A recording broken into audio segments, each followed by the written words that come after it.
ਅਗਲੀ ਰਾਜਕਨਵੀਰ ਸਿੰਘ ਜੀ, ਅੱਜ ਦੀ ਦੂਜੀ ਸਭ ਤੋਂ ਵੱਡੀ ਨਿਊਜ਼ ਆਪਣੀ ਗੁਆਂਢੀ ਸਟੇਟ ਨਵਾਡਾ ਤੋਂ ਆ। ਨਵਾਡਾ ਦੇ ਗਵਰਨਰ ਨੇ ਸਟੇਟ ਆਫ ਐਮਰਜੈਂਸੀ ਡਿਕਲੇਅਰ ਕਰ ਦਿੱਤੀ ਆ।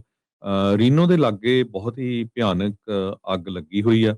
42,000 ਲੋਕਾਂ ਨੂੰ ਇਵੈਕੂਏਟ ਕੀਤਾ ਗਿਆ ਹੈਗਾ ਆ। ਸੋ ਜਿਹੜੀ ਹੌਕ ਫਾਇਰ ਆ ਉਹ ਸੈਚਰਡੇ ਅਗਸਤ 22 ਨੂੰ ਜੋ ਨਾਰਥ ਵੈਸਟ ਆਫ ਰੀਨੋ ਆ, ਸੋਮਰਸੈਟ ਪੀ ਵਾਈਨ ਪੀਕ ਏਰੀਆ ਆ, ਉੱਥੇ ਸਟਾਰਟ ਹੋਈ ਸੀ, ਜਿਹਦੇ ਵਿੱਚ 10,522 ਏਕੜ ਐਤਵਾਰ ਤਾਈਂ ਜਿਹੜੇ ਸੜ ਕੇ ਸੁਆਹ ਹੋ ਗਏ ਹੈਗੇ ਆ।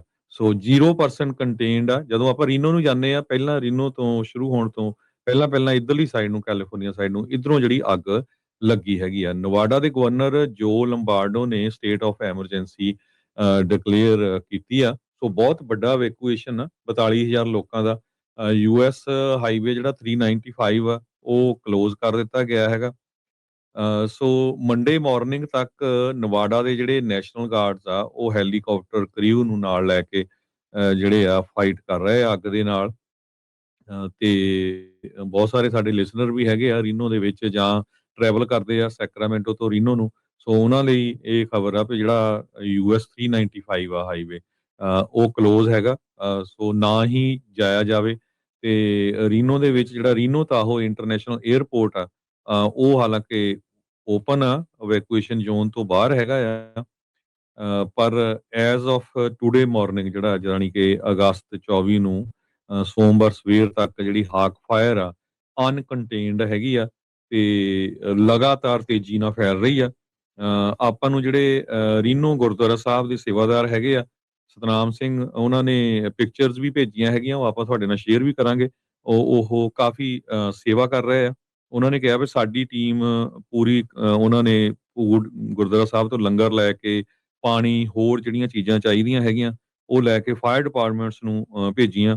ਤੇ ਬੋਟਲਡ ਵਾਟਰ ਸੀ, ਜਿਹਦੇ ਵਿੱਚ ਇਲੈਕਟ੍ਰੋਲਾਈਟ ਡਰਿੰਕਸ ਸੀਗੀਆਂ, ਪੈਕੇਜ ਸਨੈਕ ਸੀ। ਸੋ ਇਹ ਜਿਹੜੇ ਸਪਲਾਈ ਕੀਤੇ ਗਏ ਆ। ਕਹਿੰਦੇ ਜਦੋਂ ਅਸੀਂ ਕਮਿਊਨਿਟੀ ਸੈਂਟਰ ਦੇ ਉੱਤੇ ਪਹੁੰਚੇ ਜਿੱਥੇ ਜੋ ਸ਼ੈਲਟਰ ਦਿੱਤਾ ਗਿਆ ਆ, ਤੇ ਵਲੰਟੀਅਰ ਦੱਸ ਰਹੇ ਆ ਵੀ ਲੋਕ ਪਹਿਲਾਂ ਹੀ ਕਹਿ ਰਹੇ ਸੀ ਵੀ ਅਸੀਂ ਪੱਗਾਂ ਵਾਲਿਆਂ ਦੀ ਵੇਟ ਕਰਦੇ ਸੀ, ਕਿਉਂਕਿ ਉਹਨਾਂ ਨੂੰ ਫਾਇਰ ਡਿਪਾਰਟਮੈਂਟ ਨੇ ਪਹਿਲਾਂ ਦੱਸਤਾ ਸੀ ਵੀ ਜਿਹੜੇ ਸਿੱਖ ਆ ਉਹ ਫੂਡ ਲੈ ਕੇ ਆ ਰਹੇ ਆ, ਪਾਣੀ ਲੈ ਕੇ, ਹੋਰ ਜਿਹੜੀਆਂ ਜ਼ਰੂਰੀ ਵਸਤਾਂ ਹੈਗੀਆਂ। ਸੋ ਕਹਿੰਦੇ ਵੀ ਉਹ ਬਹੁਤ ਉਹਨਾਂ ਨੇ ਐਪਰੀਸ਼ੀਏਟ ਕੀਤਾ।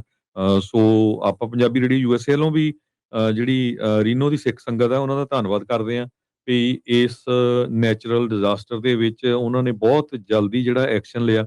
ਨਹੀਂ ਤਾਂ ਕਈ ਵਾਰ ਆਪਾਂ ਸੋਚਦੇ ਸੋਚਦੇ ਹਫਤਾ ਲਾ ਦਿੰਦੇ ਆ। ਸੋ ਹੋਰ ਵੀ ਜੇ ਕੋਈ ਸੇਵਾ ਕਰਨਾ ਚਾਹੁੰਦਾ ਆ ਤੇ ਉਹ ਰੀਨੋ ਗੁਰਦੁਆਰਾ ਸਾਹਿਬ ਜਿਹੜਾ ਆ ਉਹਨਾਂ ਦੇ ਨਾਲ ਤੁਸੀਂ ਕੰਟੈਕਟ ਕਰ ਸਕਦੇ ਹੈਗੇ ਆ। ਸੋ ਜਿਹੜੀਆਂ ਆਰਗੇਨਾਈਜੇਸ਼ਨ, ਸਿੱਖ ਆਰਗੇਨਾਈਜੇਸ਼ਨ, ਇਹਨਾਂ ਦੇ ਵਲੰਟੀਅਰ ਫਾਇਰ ਫਾਈਟਰਸ ਦੇ ਨਾਲ ਰਲ ਕੇ ਜਿਹੜੀ ਆ ਉਹ ਸੇਵਾ ਕਰ ਰਹੇ ਹੈਗੇ ਆ। ਲੰਗਰ ਪਹੁੰਚਾਉਣ ਦੀ, ਫੂਡ ਜਿਹਦੇ ਚ ਮੈਂ ਦੱਸਿਆ ਹੀ ਆ ਵੀ ਕਿਹੜੀਆਂ ਕਿਹੜੀਆਂ ਚੀਜ਼ਾਂ ਆ। ਪਰ ਬਹੁਤ ਹੀ ਖਤਰਨਾਕ ਅੱਗ ਜਿਹੜੀ ਆ ਉਹ ਨਵਾਡਾ ਦੇ ਵਿੱਚ ਲੱਗੀ ਹੋਈ ਹੈਗੀ ਆ। ਜੀ, ਇਹ ਇੱਕ ਇਨਸਾਨ ਨੇ ਜਿਹੜੀ ਹਰਜੋਤ ਸਿੰਘ ਜੀ ਅੱਗ ਲਾਈ ਸੀ, ਮੈਨ ਇਗਨਾਈਟਿਡ ਫਾਇਰ ਆ, ਤੇ ਉਹ ਇੰਨਾ ਭਿਆਨਕ ਰੂਪ ਅਖਤਿਆਰ ਕਰ ਚੁੱਕੀ ਆ। ਅਜੇ ਵੀ 0% ਕੰਟੇਨਡ ਹੈਗੀ ਆ। 10,500 ਏਕੜ ਸੜ ਕੇ ਸਵਾਹ ਹੋ ਚੁੱਕੇ ਹੈ। ਕੱਲ ਤੱਕ, ਸੰਡੇ ਤੱਕ ਦੀਆਂ ਜਿਹੜੀਆਂ ਇਹ ਰਿਪੋਰਟ ਸੀ, ਸਮਰਸੈਟ ਪੀਵਾਨ ਪੀਕ ਇਲਾਕੇ ਦੇ ਵਿੱਚ, ਏਰੀਏ ਦੇ ਵਿੱਚ ਇਹ ਅੱਗ ਲੱਗੀ ਸੀ। 42,000 ਲੋਕ ਮੈਂਡੇਟੋਰੀ ਇਵੈਕੂਏਸ਼ਨ ਦੇ ਅੰਡਰ ਆ। 45,000 ਵਾਰਨਿੰਗ ਜ਼ੋਨ ਦੇ ਵਿੱਚ ਦੱਸੇ ਗਏ ਆ। 2 ਹਸਪਤਾਲਾਂ ਦੇ ਵਿੱਚ ਜਿਹੜੇ ਪੇਸ਼ੈਂਟਸ ਆ ਉਹਨਾਂ ਨੂੰ ਇਵੈਕੂਏਟ ਕਰਨਾ ਪਿਆ। ਯੂਨੀਵਰਸਿਟੀ ਆਫ ਨਵਾਡਾ ਰੀਨੋ ਦੇ ਤੱਕ ਜਿਹੜਾ ਉਹ ਖੜਿਆ ਆ। US 395 ਉਹ ਕਈ ਥਾਵਾਂ ਤੋਂ ਬੰਦ ਜਿਹੜੀ ਉਹ ਪਈ ਆ। ਰੀਨੋ ਸਪਾਰਕਸ ਕਨਵੈਨਸ਼ਨ ਸੈਂਟਰ ਦੇ ਵਿੱਚ ਸ਼ੈਲਟਰ ਜਿਹੜੇ ਆ ਉਹ ਖੋਲੇ ਗਏ ਹੈਗੇ ਆ। ਸੋ ਡੈਂਸਲੀ ਪਾਪੂਲੇਟਡ ਨੇਬਰਹੁੱਡਸ ਜਿਹੜੇ ਆ ਹਰਜੋਤ ਸਿੰਘ ਜੀ, ਉਹਦੇ ਕਰਕੇ ਉੱਥੇ ਇਹ ਅੱਗ ਦੇ ਨਾਲ ਖਾਸਾ ਜਿਹੜਾ ਉਹ ਖਤਰਾ ਬਣਿਆ ਪਿਆ ਆ। ਟਰੱਕੀ ਮੈਡੋਜ਼ ਦੇ ਵਿੱਚ ਆਪਾਂ ਨੂੰ ਪਤਾ ਵੀ ਟਰੱਕੀ ਵਾਲੇ ਇਲਾਕਿਆਂ ਦੇ ਵਿੱਚੋਂ ਕਾਫੀ ਲੋਕ ਉੱਧਰ ਜਿਹੜਾ ਉੱਧਰ ਲੰਘਦੇ ਆ, ਪਰ ਇਹ ਟਰੱਕੀ ਮੈਡੋਜ਼ ਵਾਸਟ ਜਿਹੜਾ ਉਹ ਏਰੀਆ ਹੈ, ਟਰੱਕੀ ਵਾਲੇ ਪਾਸੇ ਨਹੀਂ। ਇਹ ਅੱਗ ਤਾਂ ਜਿਹੜੀ ਉਹ ਰੀਨੋ ਵਾਲੇ ਪਾਸੇ ਜਿਹੜੀ ਉਹ ਲੱਗੀ ਹੋਈ ਆ। ਸੋ ਨਵਾਡਾ ਨੈਸ਼ਨਲ ਗਾਰਡ ਹੈਲੀਕਾਪਟਰ ਕਰੂਜ਼ ਕਹਿੰਦੇ ਵੀ ਏਰੀਅਲ ਫਾਇਰ ਫਾਈਟਿੰਗ ਕਰ ਰਹੇ ਸੀ। ਇਵੈਕੂਏਸ਼ਨ ਤੇ ਵਾਰਨਿੰਗਸ ਜਿਹੜੀਆਂ ਅਜੇ ਵੀ ਚੱਲ ਰਹੀਆਂ ਹੈਗੀਆਂ ਆ। ਸੋ ਖੁਸ਼ਕ ਮੌਸਮ ਦੇ ਚੱਲਦਿਆਂ ਸਨੋ ਪੈਕ ਘੱਟ ਹੋਣ ਦੇ ਕਰਕੇ ਇਹ ਇਲਾਕਾ ਜਿਹੜਾ ਇਸ ਟਾਈਮ ਬਿਲਕੁਲ ਭਾਂਬੜ ਮਚਣ ਦੇ ਲਈ ਰੈਡੀ ਸੀਗਾ ਤੇ ਕਿਸੇ ਮੂਰਖ ਨੇ ਇਸ ਤਰੀਕੇ ਦੇ ਨਾਲ ਅੱਗ ਜਿਹੜੀ ਉਹ ਉੱਥੇ ਲਾ ਦਿੱਤੀ ਆ। ਨਦਰਨ ਨਵਾਡਾ ਗੁਰਦੁਆਰਾ ਸਾਹਿਬ ਜਿਹੜਾ ਆ, ਜਿੱਥੋਂ ਆਪਾਂ ਪਿਛਲੇ ਕਈ ਸਾਲਾਂ ਤੋਂ ਲਗਾਤਾਰ ਉੱਥੋਂ ਦੇ ਨਗਰ ਕੀਰਤਨ ਦੀ ਕਵਰੇਜ ਵੀ ਕਰਦੇ ਆਏ ਆ।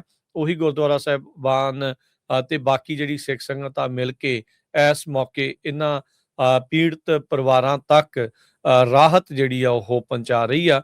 ਤੇ ਇਹ ਇੱਕ ਵਧੀਆ ਜਿਹੜਾ ਉਪਰਾਲਾ ਆ। ਸਾਰਿਆਂ ਨੂੰ ਹੀ ਜਿਹੜੀਆਂ ਉਹ ਇੱਥੇ ਇਹੋ ਜਿਹੇ ਮੌਕਿਆਂ ਦੇ ਉੱਤੇ ਮਦਦ ਕਰਨ ਦੀ ਜਿਹੜੀ ਉਹ ਜ਼ਰੂਰਤ ਹੁੰਦੀ ਹੈਗੀ ਆ। ਸੋ ਆਉਂਦੇ ਸਮੇਂ ਦੇ ਵਿੱਚ ਕਿਵੇਂ ਜੀ ਫਰਕ ਪਊਗਾ ਵੈਦਰ ਨੂੰ ਲੈ ਕੇ, ਇਹ ਦੇਖਣ ਵਾਲੀ ਗੱਲ ਆ। ਪਰ ਹਾਲ ਦੀ ਘੜੀ ਜਿਸ ਇਲਾਕੇ 'ਚ ਅਸੀਂ ਇੱਥੇ ਤਾਂ ਆਉਂਦੇ ਦਿਨਾਂ 'ਚ ਖੁਸ਼ਕ ਹੀ ਮਾਹੌਲ ਜਿਹੜਾ ਉਹ ਰਹਿਣ ਵਾਲਾ ਹੈਗਾ ਆ। ਸੋ ਦੇਖਦੇ ਹਾਂ ਅੱਗੇ ਕੀ ਜਿਹੜਾ ਇਸ ਦੇ ਵਿੱਚ ਹਰਜੋਤ ਸਿੰਘ ਜੀ ਬਣਦਾ ਹੈ।